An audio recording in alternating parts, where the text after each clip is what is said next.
Na-experience mo na bang mapagod kahit wala ka namang mabigat na gawain?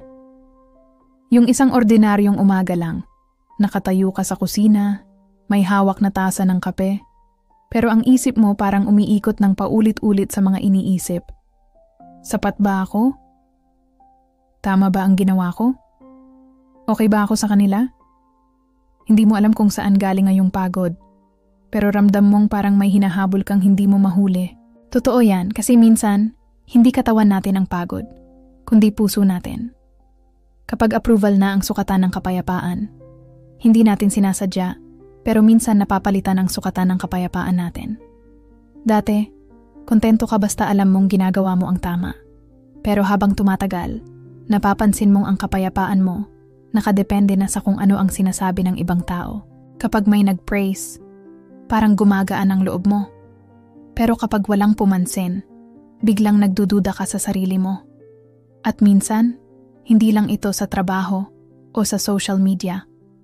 Nangyayari rin sa loob ng simbahan, sa pamilya o sa mga kaibigan. Ginagawa mo ang lahat para maramdaman mong enough ka. Pero ang totoo, kahit anong approval ng tao, hindi yan makakapuno ng kakulangan na dapat si Lord lang ang pumupuno. Kasi kapag approval na ng tao ang sukatan mo, magbabago lagi ang standard. Pero kapag si Jesus ang batayan ng halaga mo, hindi nagbabago ang sagot. Sabi nga sa Galatia 1 verse 10, kung ang gusto ko ay ang maging kalugod-lugod sa mga tao, hindi ako magiging lingkod ni Kristo. Totoo, hindi mo kailangang patunayan ang halaga mo sa mundo. Dahil pinatunayan na ni Jesus ang halaga mo sa krus. Pangalawa, ang bulong sa hardin, ang parehong kasinungalingan hanggang ngayon. Kung iisipin mo, hindi naman bago ang ganitong pakiramdam. Noong una pa lang, sa Genesis 3, si Eva, narinig ang parehong kasinungalingan. Baka naman may tinatago si God sa'yo, at sa isang iglap, pumasok ang duda. Baka nga may withheld si Lord. Baka ayaw niyang maging katulad niya ako. Ganon din ang ginagawa ng kaaway ngayon. Binubulong niya sa atin. Bakit siya na-promote? Ikaw hindi. Bakit siya ang napansin? Ikaw hindi. Baka naman nakakalimutan ka na ni Lord. At unti-unti, nadadala tayo sa comparison. Comparison, nagiging discontent. Discontent, nagiging tampo. At tampo nagiging offense sa puso natin hanggang maramdaman nating parang may kulang sa pagmamahal ni God. Pero kapatid, hindi kailanman nagkukulang ang Diyos. Minsan lang, hindi pa panahon. O kaya, pinoprotektahan ka niya sa isang bagay na hindi para sa'yo. Ang problema, kapag naniwala tayo na may withheld si God, magsisimula tayong gumawa ng sarili nating paraan. Kaya nga marami ang nauubos kasi hinahabol ang mga bagay na akala nila magpupuno sa kanila, pero lalong nagpapalayo sa presensya ng Diyos. Pangatlo, kapag striving na, hindi na rest. Pag napagod na tayo sa paghahabol, madalas ang reflex natin ay trabahuhin palalo. Ayusin, i-fix, i-perfect, i-prove. Pero sa dulo, mas pagod pa rin. Kasi ang kalaban ng kapahingahan ay hindi gawain, kundi striving. Yung pakiramdam na kailangan mo pang galingan para mapansin ni Lord. Pero tanungin mo ang sarili mo. Kailan ka ba huling huminga ng malalim at sinabi, Lord, sapat na ako dahil sapat ka? Kasi totoo, ang striving ay parang gulong na paikot-ikot. Akala mo umaabante ka, pero paikot lang. Ang mga idols ng modern life, productivity, approval, success, akala natin solusyon, pero sila rin pala ang dahilan ng pagkapagod natin. Sabi ni David sa awit 127 verse 2, It is useless for you to work so hard from early morning until late at night, anxiously working for food to eat, for God gives rest to His loved ones. Grabe, di ba? Hindi sinabi ni David na huwag magtrabaho. Ang sabi niya, huwag kang mabuhay sa anxiety dahil may rest na binibigay ang Diyos sa mga minamahal niya. Pang-apat, balik tingin sa tunay na pagkakakilanlan. Sa librong You Can Let Go, may chapter na Taking Back Your Identity, The Power of Knowing. Sobrang tumama sa akin yon, kasi doon ko naintindihan Ang identity mo, hindi mo kailangang i-earn. Kailangan mo lang alalahanin. Kapag nakakalimutan natin kung sino tayo kay Kristo, nagsisimula tayong habulin ang mga bagay na pag-aari na natin. Pagmamahal, halaga, acceptance.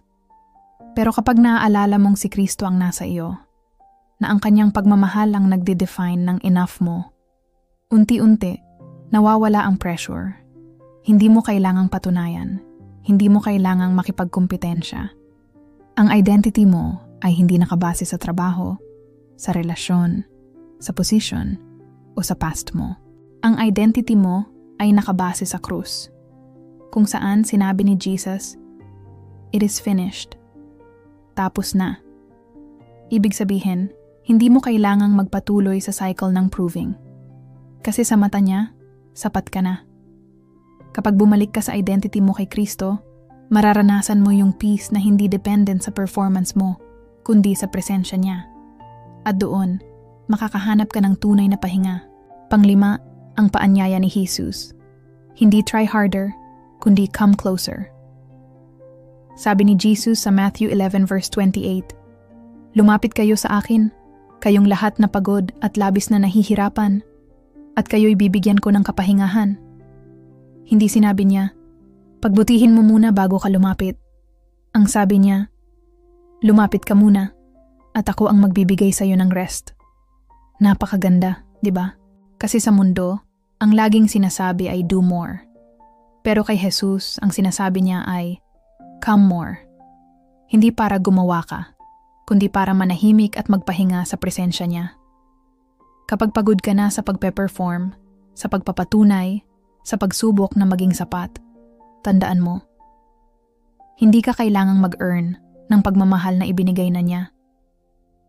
Hindi mo kailangang buhatin ang bagay na grace ang dapat magdala, kapatid. Baka oras na para itigil ang pagtakbo at magsimulang lumapit. Hindi mo kailangang magmukhang perpekto sa harap niya, kasi alam niya kung gaano ka ka-broken, pero pinili ka pa rin. At ang mga kamay na humawak sa krus, yun din ang mga kamay na humahawak sa iyo ngayon. Tayo'y manalangin.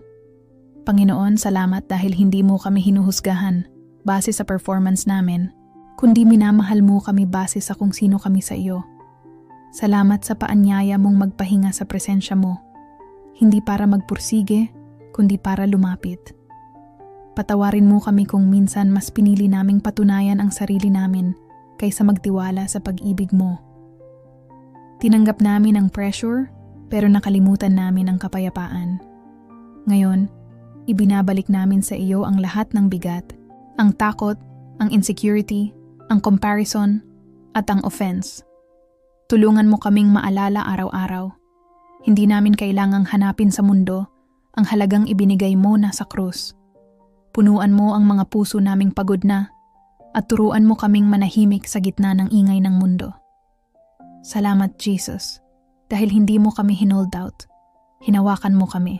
At sa iyo namin ibinabalik ang pahinga, ang kapayapaan, at ang buhay namin. Sa pangalan ni Jesus, Amen. Kung naramdaman mong para sa iyo ang mensaheng ito, i-type sa comments, "Lord, tinatanggap ko ang pahinga mo." At kung gusto mong ipagdasal kita, i-comment lang ang iyong prayer request. Babasahin at ipagpe-pray ko yan personally. Ipag-pray mo rin ang mga nababasa mong comments. Don't forget to like, share, and subscribe para sa mga susunod na devotionals.